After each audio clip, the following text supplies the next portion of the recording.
Site Perspectives, GeoFlex in the building. And I want to talk about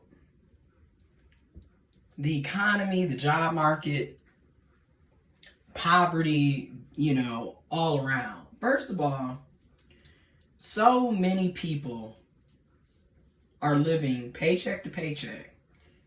The cost of living is steady increasing. However, wages are steady, pretty much stagnant, low and stagnant. You know what I mean? For example, the last time minimum wage was raised federally was in 2009. It's 2019. It's been 10 years. And over 10 years, you're still sitting up here with the federal minimum wage being $7.25 an hour. Okay? Now, states have increased minimum wage in their states, right?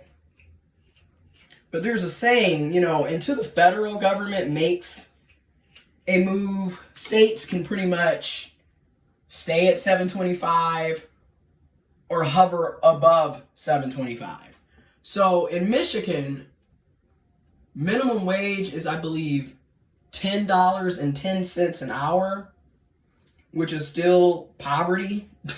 You know what I mean? Because hell, I remember in 2013 when I was making $10 an hour as an intern, and I had 2 associate's degrees, and I was making $10 an hour in 2013 as an intern while I was finishing up my bachelor's degree.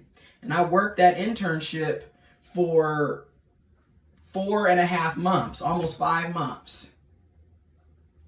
And I thought I was doing, I'm like, oh, and we were paid every week. So I was thinking, man, I'm bringing in $400 before taxes. After taxes, it was like $320. And I thought I was doing big things because I was getting paid every week. So just imagine a 20-year-old kid about to turn 21 in 2013, 6 years ago, with, I wasn't even a kid, I was an adult, but you know how people like to say, oh, you young folks, you guys aren't old enough yet, you just gotta wait your turn, you gotta wait your time, you gotta get more experience and all this other BS, because it ain't nothing but cop-outs to justify them paying you poverty pay. But yes, so fast forward to now, 6 years later, it's 2019. I have 2 associate's degrees, a bachelor degree, and a master's degree, and I'm making $15.40 an hour.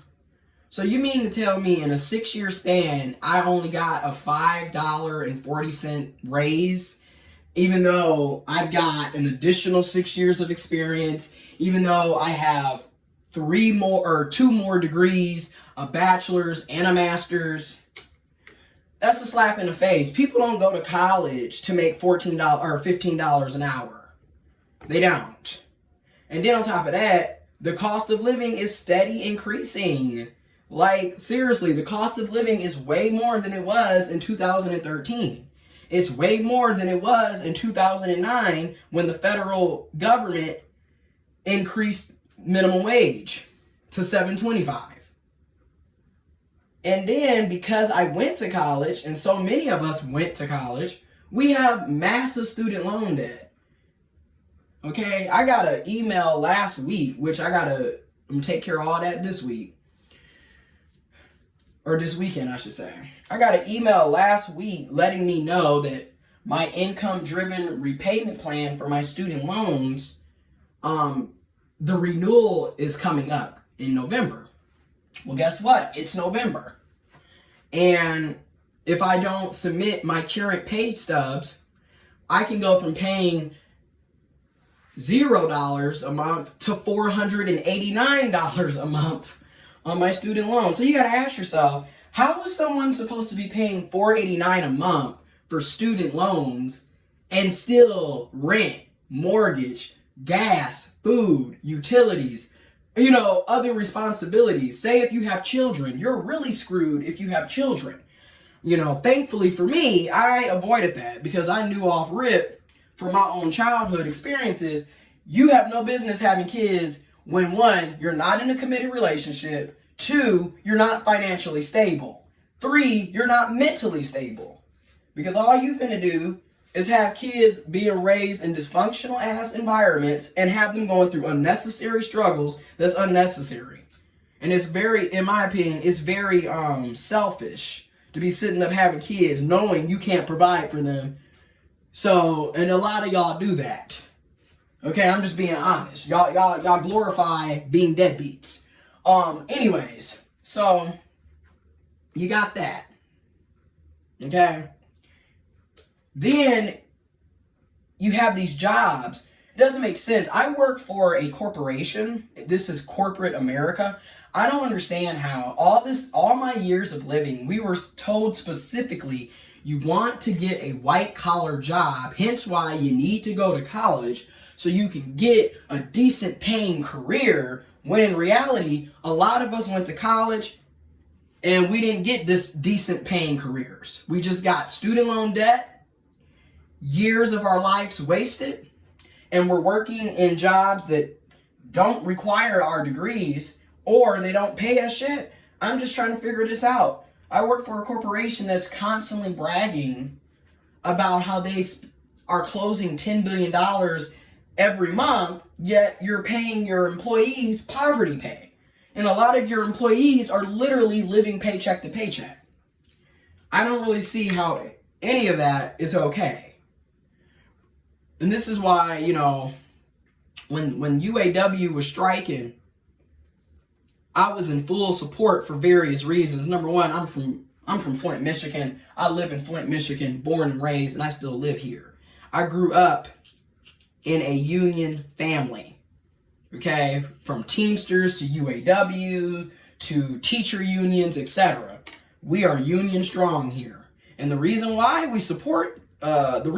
so many of us support labor unions is because, let's be real, you cannot rely on your job to treat you with dignity and respect. And then also, as we have seen throughout history, corporations, businesses, the wealthy, they're going to do whatever it takes for their best interest. They don't care about you. They don't care if you're able to provide for your family or not. You know what I mean? They don't. Because if they did, they wouldn't be paying people poverty pay from the get-go. If they did, we wouldn't need unions. They would already be making sure, hey, we give our employees a fair share. But that is not the case. And this is why it is so important that people become more informed and we need to revitalize the labor unions. We need to revitalize labor rights. Because right now, this is ridiculous. Okay? No one should have to work 2 and 3 jobs to barely make ends meet.